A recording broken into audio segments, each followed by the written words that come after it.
नमस्कार दोस्तों। आज हम शुरू करेंगे एक नए टॉपिक के साथ जो कि मशीन लर्निंग सीरीज के अंदर आती है। टॉपिक का नाम है types of data in machine learning. तो आज हम इसके बारे में जानेंगे कि मशीन लर्निंग में कितने टाइप्स के डेटास होते हैं।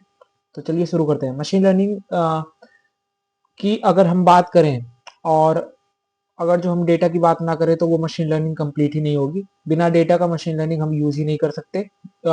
डेटा एक इम्पॉर्टेंट पॉइंट है मशीन लर्निंग का।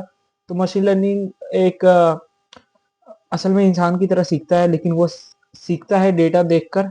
जैसे कि एक बच्चा बार बार चीजें सीखता है, देखकर पहचानता है, उसे बताया जाता है कि कौन सी चीज क्या है। ऐसे ही मशीन भी सीखती है डेटा से। वो अलग चीज है कि हम डेटा अलग अलग रूप में उसे प्रोवाइड करते हैं, जैसे video, audio, text, email, image, etc. ऐसे टाइप के डेटा हम उसे फीड करते हैं। चलिए शुरू करते हैं। तो पहला पॉइंट हमारा है types of data in machine learning में स्ट्रक्चर डेटा, संरचित डेटा। तो स्टार्ट करते हैं। चलिए शुरू करते हैं। स्ट्रक्चर डेटा वह डेटा होता है जो पूरी तरह से ऑर्गेनाइज्ड और फिक्स्ड स्ट्रक्चर में होता है। यह डेटा हमेशा रोज और कॉलम के फॉर्मेट में रहता है, जहां हर कॉलम का एक निश्चित मतलब होता है और हर रो एक कंप्लीट रिकॉर्ड को शो करता है। मान लीजिए किसी बैंक के पास कस्टमर का डेटा है। Customer ID, name, age, salary, loan amount, credit score. यह पूरा डेटा एक टेबल में स्टोर होता है। यहाँ हर कस्टमर को इन्फॉर्मेशन क्लियरली डिफाइंड है। यही स्ट्रक्चर्ड डेटा कहलाता है। स्ट्रक्चर्ड डेटा की सबसे बड़ी खासियत यह है कि इसे डेटाबेस से डायरेक्टली क्वेरी किया जाता है और जा सकता है, और मशीन लर्निंग एल्गोरिदम इसे बहुत आसानी से समझ लेते हैं। इसी वजह से शुरुआती मशीन लर्निंग लर्नर्स को सबसे पहले स्ट्रक्चर्ड डेटा पर काम करना सिखाया जाता है। स्ट्रक्चर डेटा को आप डायरेक्ट मशीन लर्निंग मॉडल को ट्रेन करने में फीड कर सकते हो आप। इसी वजह से शुरुआती मशीन लर्निंग लर्नर्स को सबसे पहले स्ट्रक्चर डेटा पर काम करना सिखाया जाता है। स्ट्रक्चर डेटा का इस्तेमाल ज्यादातर in bank loan approval, student result prediction, sales forecasting, employees performance analysis, और इस डेटा का linear regression, logistic regression, decision tree, random forest, KNN जैसे एल्गोरिदम में बहुत अच्छे से परफॉर्म करता है।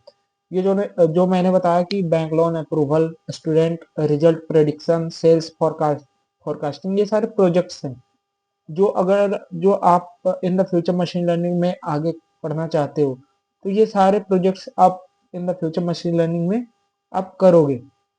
उसके लिए आपको स्ट्रक्चर डेटा चाहिए।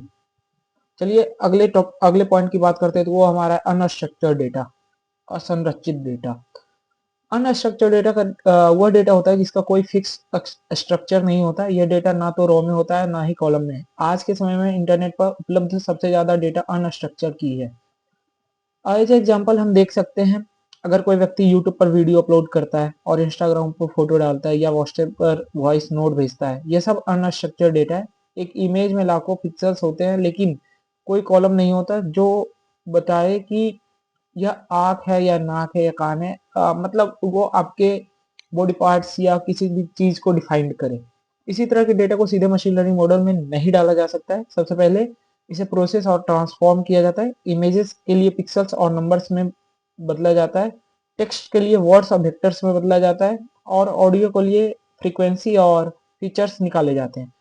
अनस्ट्रक्चर्ड डेटा का पर ज्यादातर डीप लर्निंग मॉडल्स इस्तेमाल होते हैं, जैसे CNN इमेज के लिए, RNN LSTM टेक्स्ट और ऑडियो के लिए, ट्रांसफॉर्मर चैटबॉट्स और लैंग्वेज मॉडल्स के लिए, फेस रिकॉग्निशन, वॉइस असिस्टेंट, स्मैप, ईमेल डिटेक्शन और चैटबॉट। ये सब अनस्ट्रक्चर्ड डेटा पर ही काम किए जाते हैं, और ये सारे प्रोजेक्ट्स के नाम हैं जो आप अपकमिंग वीडियोस में देखोगे। चलिए तीसरे स्टेप की बात करते हैं, जो कि सेमी स्ट्रक्चर डेटा है। सेमी स्ट्रक्चर डेटा वो डेटा होता है जो पूरी तरह से स्ट्रक्चर नहीं होता है, लेकिन उसमें कुछ ऑर्गेनाइजेशन जरूर होते हैं। इसमें टैग्स, कीज, एट्रीब्यूट्स होते हैं, लेकिन रोज कॉलम जैसे स्ट्रिक्ट स्ट्रक्चर नहीं होते हैं।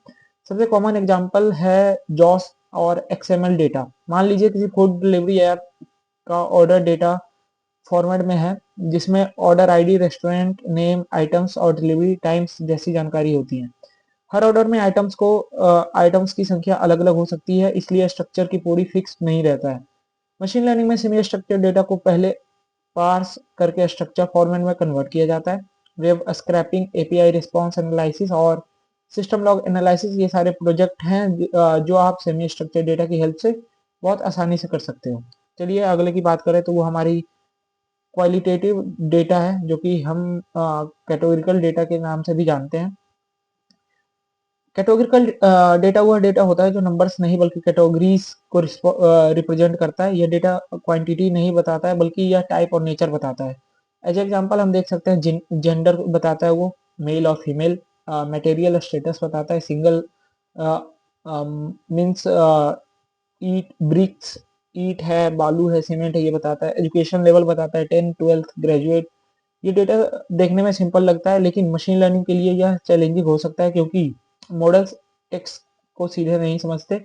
इसलिए कैटेगोरिकल डेटा को नंबर्स में बदलने के लिए टेक्निक्स इस्तेमाल यूज की जाती है, जैसे कि level encoding, one hot encoding, customer behaviour analysis, recommendation system और सर्वे बेस्ड प्रेडिक्शन। ये सारे प्रोजेक्ट में कैटेगोरिकल डेटा का यूज होता है।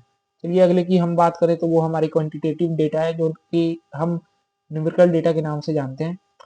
क्वांटिटेटिव डेटा वो डेटा होती है जिसमें नंबर्स में मापा और कैलकुलेट किया जाता है। यह डेटा मशीन लर्निंग के लिए सबसे यूजफुल माना जाता है क्योंकि इसमें मैथमेटिकल ऑपरेशंस आसानी से किए जा सकते हैं। एज एग्जांपल हम सैलरी कैलकुलेट करते हैं, मार्क्स कैलकुलेट करते हैं, एज कैलकुलेट करते हैं। न्यूमेरिकल डेटा आगे से दो भाग में डिवाइड होता है, जिसमें हम डिस्क्रीट और कंटिन्यूअस डेटा होता है इसमें। चलिए अगले डेटा की बात करें तो वो हमारे डिस्क्रीट डेटा है। डिस्क्रीट डेटा वह न्यूमेरिकल डेटा होता है जो काउंट किया जाता है लेकिन जिसकी वैल्यू फिक्स्ड नहीं होती है। हम इसे फिक्स कर सकते हैं। एज एग्जांपल एक घर में कितने लोग हैं, एक क्लास में कितने स्टूडेंट्स हैं, एक दिन में कितनी कॉल्स आई। डिस्क्रीट डेटा को डेसिमल वैल्यूज नहीं होती। क्लासिफिकेशन प्रॉब्लम्स और counting based machine learning task में डिस्क्रीट डेटा बहुत इंपॉर्टेंट होता है। चलिए अगले पॉइंट की हम बात करें तो वो हमारा है कंटिन्यूअस डेटा। कंटिन्यूअस डेटा वो डेटा होता है जो कि रेंज में कोई वैल्यू ले सकता है। इस डेटा में डेसिमल वैल्यूज हो सकती हैं, यह मेजरमेंट बेस्ड होती है। As example height, weight, temperature. Regression problem जैसे हाउस प्राइस प्रेडिक्शन और वेदर फोरकास्टिंग में कंटिन्यूअस डेटा का सबसे ज़्यादा यूज होता है। अगले की बात करें time series data. Time series data यह डेटा होता है जो टाइम ऑर्डर में कलेक्ट किया जाता है। इस डेटा में सीक्वेंस बहुत ज़रूरी होता है। उदाहरण के लिए daily stock price, monthly electricity consumption, hourly traffic data. अगर टाइम ऑर्डर बिगड़ जाए तो डेटा मीनिंगलेस हो जाता है। इस डेटा में हम एलएसटीएम और फोरकास्टिंग मॉडल्स इस्तेमाल करते हैं। अ, इन सारी डेटा को यूज करने के लिए हमें एक पाइपलाइन से गुजरनी पड़ती है, जो कि होती है ट्रेनिंग, वैलिडेशन और टेस्ट डेटा। मशीन लर्निंग में डेटा को सिर्फ टाइप के हिसाब से नहीं देखा जाता बल्कि यूज के हिसाब से भी डिवाइड किया जाता है। ट्रेनिंग डेटा से मॉडल सीखता है, वैलिडेशन डेटा से मॉडल को इम्प्रूव किया जाता है, टेस्ट डेटा से फाइनल परफॉर्मेंस चेक की जाती है। यह डिवीजन मॉडल को ओवरफिटिंग से बचाने में मदद करता है। अगर जो हम आज की वीडियो के बारे में बात करें तो मशीन लर्निंग में सक्सेस पाने के लिए सबसे ज़रूरी चीज़ है डेटा की समझ।